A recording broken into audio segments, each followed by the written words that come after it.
Okay, so I have my bust here. I have majority of the face done, and I'm going to start thinking about what other volumes I might need for hair or whatnot. So if your hair covers up your ears, you might not have to do ears. If your hair is bald or really short, you might just want to add just a little clay, like here. Maybe it's even just like a little coil that goes around the hairline, and you blend into the skull a little bit. That way you can convincingly make this look like this is where the hair edge starts, and you don't have to add on a whole bunch to the back of the head. That can just get texturized later after you're hollowed and make that look like hair.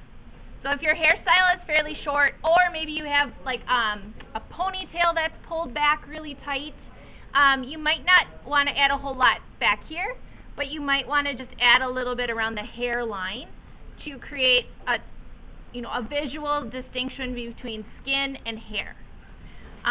However, if you have a big hairstyle, like you have, I don't know, like a little like bump on top of your head for like your hair is pulled back into a barrette, or maybe you have longer hair at the top and maybe it's shaved towards the sides, you do want to add that volume of hair. And it does not have to be finalized. It does not need to look great. It just needs to be there. It just needs to be added.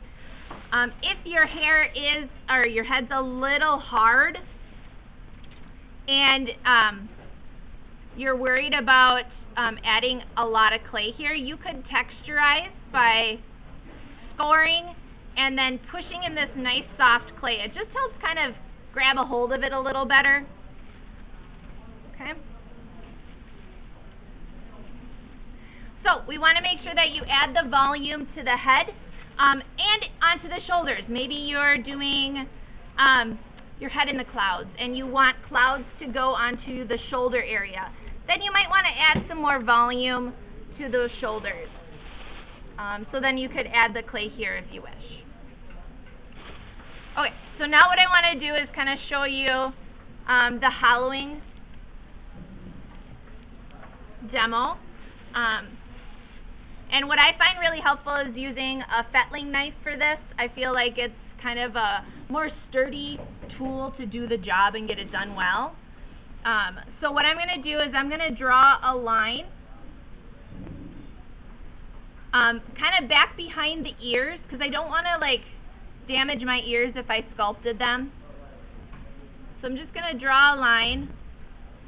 And some people will cut it off just kind of at an angle on the back, but I like to make kind of like a ledge like this.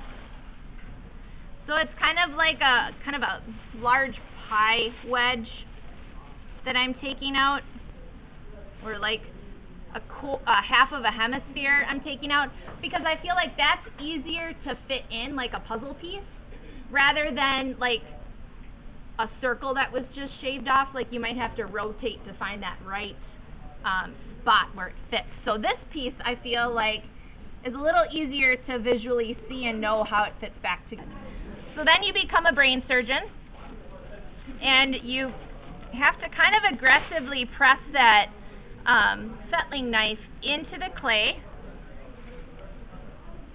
and I can feel my bag, my armature that's inside that newspaper brain.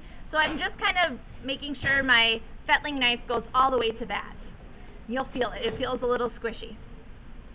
Okay, so now I want to carefully kind of remove this without damaging my head too much. And you remove that. So we have two parts to concern ourselves with. We have the part of the skull that we took off, and we want to try to get this to be a consistent thickness. Now we're going to texturize this and make it look like we need it to on the outside, but right now all we're concerned with is the inside. So I want to get a kind of consistent, about half-inch thickness everywhere, and I find it really helpful to draw a line to kind of show me that. About half an inch. So then I can switch to some loop tools like these. There's bigger ones. I even sometimes use a spoon. A spoon is a really great tool for you to get in there and start scooping out that clay. And all this clay we are going to put into our reclaim bucket because we can reuse it. Sometimes this clay is actually really nice and soft, so you could use this to sculpt any other things that are going to go onto your bust later. Maybe you have some small, delicate sculpture that you want to make. Maybe it's like you're going to sculpt a little pencil. Well, you can keep that solid, and you can put that on later. And so this clay might be really good to do that with. So we're just trying to get a consistent thickness here. And every once in a while, I'll just stop and I'll check. I'll just feel with my fingers about how thick is that. Oh, this part is a little thicker because I added some to the exterior to fix the shape of my head. So I'm just going to go in and hollow that a little more. Okay? So we're just looking for consistency in thickness. Okay? And not so thin that this starts to like flatten out or fall apart. Okay? It still has to kind of hold its shape. So once I get this done, I'm going to bag this up because I don't want it to dry out.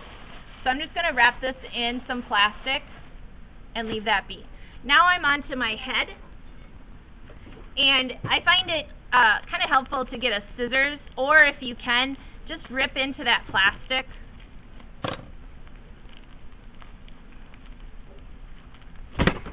Woo! And sometimes you can just go in and get out the tube or the newspaper right away. Here I added quite a bit, so I might have to hollow out a good majority of this just to get at that tube, and that's okay too. We're still trying to go for that like consistent thickness, so if it's helpful for you to kind of draw a line around there so you can kind of see what you need to remove. Some people realize, ooh, I have a really weak spot, and they might have to add clay to get it to 1/2 inch. That's fine too. We just want consistency and thickness. So right here's my tube, so I could pick my project up and pull that tube out. I'm going to leave the plastic bag in there for now because that helps provide a little support. And so now I should be able to work that newspaper brain out.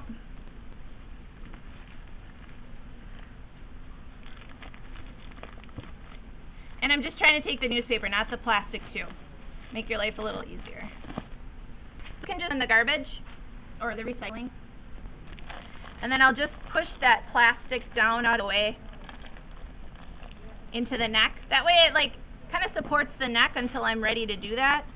And now I can get at the head and start hollowing out and removing clay here.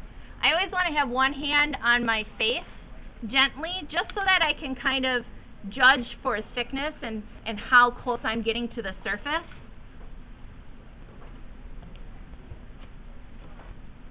Okay. So once you get this consistent thickness taken care of, you've got it kind of evened out, then you must have me check it over before you put it back together. Okay? If not, I will make you cut your head back apart so I can see it. I just want to ensure that you have a proper thinned out sculpture so it helps fire really well. Okay? Sound good? Alright. Good luck. I'm going to keep going on this video so that I can kind of do a time lapse and show the next step of it.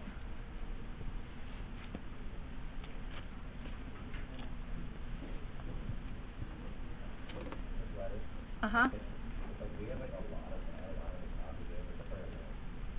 Say that again? I still can't hear you. I hear the lot on the top part. So like, if I have a lot on it, do I have to do anything different, or do I just... Yeah, you're hollowing out for consistent thickness. Okay. So that's where you added on the outside, you have to hollow from the inside. Okay. Mm-hmm.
Mhm. Yeah.